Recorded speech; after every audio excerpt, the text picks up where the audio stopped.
बिस्मिल्लाहिर्रहमानिर्रहीम, अस्सलाम वालेकुम। नाज़रीन, दुआ ज़ारा का केस जो है इस पर मुसलसल मैं आपको अपडेट करता रहा हूँ।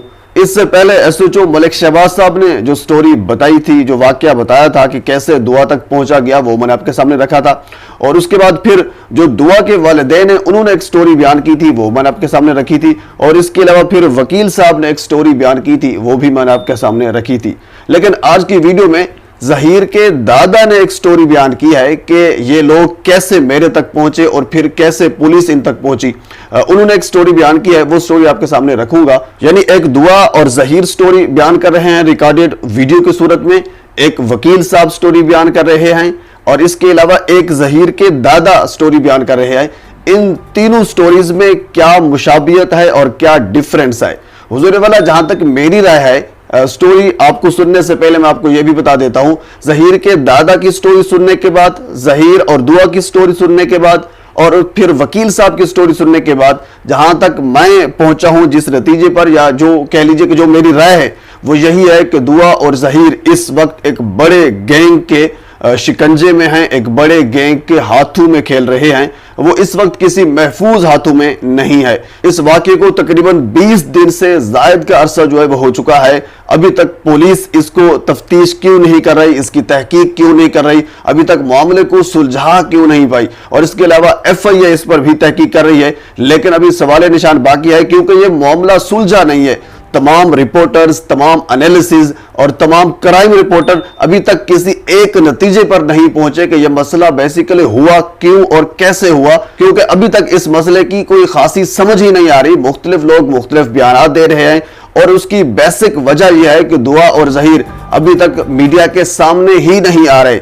जो एक दो वीडियोस उनके सामने आई हैं वो रिकॉर्डेड वीडियो हैं, वो एक पैराग्राफ की तरह, जिस तरह कोई बच्चे को पैराग्राफ रटाया जाता है वैसे वो पढ़ रहे होते हैं। ज़ाहिर सी बात है, आप भी फहम फरासत रखते हैं, जबकि बंदा प्रेस कॉन्फ्रेंस करता है तो उसके फेस एक्सप्रेशन से भी लगता है कि इसको पीछे से डिक्टेट किया जा रहा है या ये अपने दिल से कुछ बोल रहा है।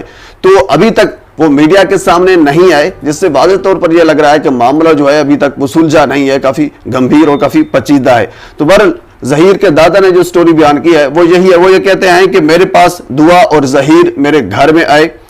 मुझे नहीं पता था कि ये दुआ जो है ज़हीर की वाइफ है और ज़हीर इससे प्यार करता है, इसको चाहता है। लेकिन दादा साहब ये कहते हैं कि मेरी जो बहू है, यानी ज़हीर की जो वालदा है, उसको ये सब कुछ मालूम था, मुझे नहीं मालूम था। क्यों उसे मालूम था? क्योंकि ज़हीर ने उसे बताया हुआ था कि मैंने दुआ से शादी करनी है। इवन के दादा साहब ये भी कहते हैं कि एक दिन ज़हीर अपनी वालदा को लेकर कराची भी जा रहा था, लेकिन कराची रास्ते में थे तो दुआ की कॉल है कि आप अभी वापस घर लाहौर चले जाओ, अभी कह लीजिए कि जो मामलात है वो कुछ खराब है, मैं अभी तक अपने वालिदैन को मनाती हूँ और उसके बाद फिर आप आना। ये जो स्टोरी है, ये जो ज़हीर के दादा है मकबूल जोया साहब, वो बयान कर रहे हैं, वो स्टोरी मैं आपके साथ बयान कर रहा हूं। तो फिर दुआ ने कहा कि मैं आपके पास खुद ही आ जाऊंगी अगर मेरे वालिदैन ना माने तो। उसके बाद दुआ के वालिदैन नहीं माने और दुआ ने ऑनलाइन टैक्सी कराई, 22,000 जिसका किराया बना, और वो फिर 22,000 जनाब अली ज़हीर ने अदा किया। हुजूर वाला, वाज़ेह तौर पर लग रहा है कि ज़हीर इंतहाई मुतवस्सित तबके से, मुतवस्सित घराने से ताल्लुक रखता है। उनकी इतनी कह लीजिए कि वो एलीट क्लास से नहीं है कि वो ये सारे अखराजात बर्दाश्त कर सके। 22,000, उनकी वालदा जो है वो दर्जा हरम की मुलाजमा है, उनके वालिद हयात नहीं है। वो हयात जब तक थे वो ड्राइवर के कह लीजिए कि वो मुलाजमत करते थे, अब तो वो हयात ही नहीं है। उनकी सिर्फ एक वालदा है जो पंजाब यूनिवर्सिटी में मुलाजमा है दर्जा हरम की। और इसके अलावा ये 22,000 ज़हीर ने कहां से लेकर दिया, ये भी सवाल निशान है। और इसके अलावा जो वकील साहब की भारी भरकम फीसेस होती हैं, आप सबको पता है कि वो ज़हीर कैसे अदा कर रहा है। और इसके अलावा जो मेन सवाल वो सिर्फ यही है, ज़हीर के घर वाले अभी तक मीडिया के सामने क्यों नहीं आ रहे?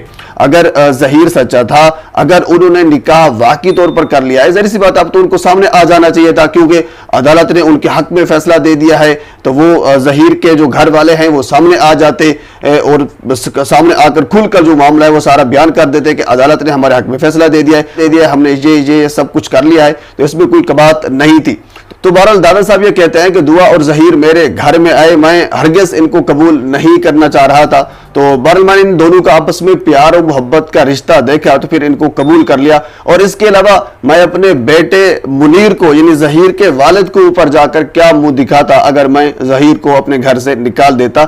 ये दादा साहब जो हैं यानी मकबूल जोया साहब जो स्टोरी बयान कर रहे हैं। तो मैंने इनको कबूल कर लिया, कबूल करने के बाद अपने घर में ठहराया, ये मेरे घर में रहते रहे और बिल्कुल आपस में दोनों में कह लीजिए कि बड़ा प्यार और मोहब्बत का रिश्ता था। हालांकि आप मुख्तलिफ वीडियोस जो 2-3 वीडियोस आपके सामने आई हैं आपने भी देखी होगी, दुआ की हैं, उनमें जहीर भी साथ मौजूद है। तो उससे वाज़ेह तौर पर लग रहा है कि इन दोनों में आपस में अंडरस्टैंडिंग नहीं है उनके फेस एक्सप्रेशन से। और इसके अलावा जो वो बात कर रहे हैं वो बात उनके जो फेस एक्सप्रेशन है वो उनके साथ मैच नहीं कर रही। वो एक रट्टी रटाई तकरीर की तरह, एक रट्टे रटाए पैराग्राफ की तरह वो बयान कर रहे हैं। और इसी तरह जिस तरह दुआ ज़ारा और जहीर जो पैराग्राफ रटा रटाया बयान कर रहे हैं, वकील साहब भी वही बयान कर रहे हैं।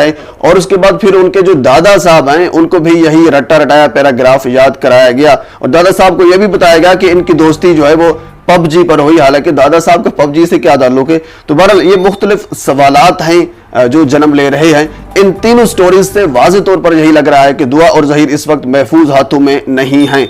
अगर ये महफूज हाथों में होते तो जाहिर सी बात है अभी तक मीडिया के सामने आ चुके होते। दादा साहब ने जो स्टोरी बयान की है ये कोई प्रेस कॉन्फ्रेंस नहीं की, ये मुख्तलिफ ज़राइत से मेरे तक पहुंची है और मैं आप तक पहुंचा रहा हूं। इसी तरह फिर दुआ और जहीर ने कोई प्रेस कॉन्फ्रेंस नहीं की, वो उनके रिकॉर्डेड वीडियोस आप तक पहुंची हैं। वकील साहब ने कोई प्रेस कॉन्फ्रेंस नहीं की। ये सारे के सारे जो लोग हैं एक स्टोरी, एक रटी रटाई तकरीर, एक रटा रटाया पैराग्राफ बयान कर रहे हैं, जिससे वाज़ेह तौर पर लग रहा है कि दुआ और जहीर किसी गैंग के हाथों में हैं। जो गैंग इनके फीस भी बर्दाश्त कर रहा है वकील की, और जो गैंग है वो दुआ और जहीर को अभी तक मीडिया के सामने भी नहीं ला रहा। उसको पता है कि जब दुआ और जहीर मीडिया के सामने आएंगे तो मीडिया के जो रिपोर्टर हजरात हैं वो मुख्तलिफ सवालात करेंगे, जिससे मसला जो है वो काफ़ी वो गंभीर हो सकता है, पेचीदा हो सकता है और खुलकर सामने आ सकता है। तो इससे बेहतर यह है कि 2-3 बयानात जो हैं वो एक दूसरे से बिल्कुल मैच करते हैं वो दे दिए जाएं। हो सकता है मसला छुप कर सामने आए। लेकिन जहां तक मेरी राय है, जब तक मीडिया के सामने दुआ और जहीर बिल्कुल वाज़ेह तौर पर नहीं आते, उनसे सवालात नहीं किए जाते, तब तक जो है ये मसला बिल्कुल खराब होगा। पंजाब पुलिस और फिर FIA की यह जिम्मेदारी बनती है कि इस गैंग तक पहुंचा जाए और इस गैंग को बेनकाब किया जाए। और खसूसन ये जो दुआ ज़ारा वाला मसला है इसको तो खुलकर सामने लेकर आना चाहिए कि ये मसला है क्या। जब अदालत ने उनके हक में फैसला दे दिया है, सब कुछ क्लियर है, तो फिर ये लोग खुलकर सामने क्यों नहीं आ रहे। पुलिस को इस चीज पर तहकीक करनी चाहिए।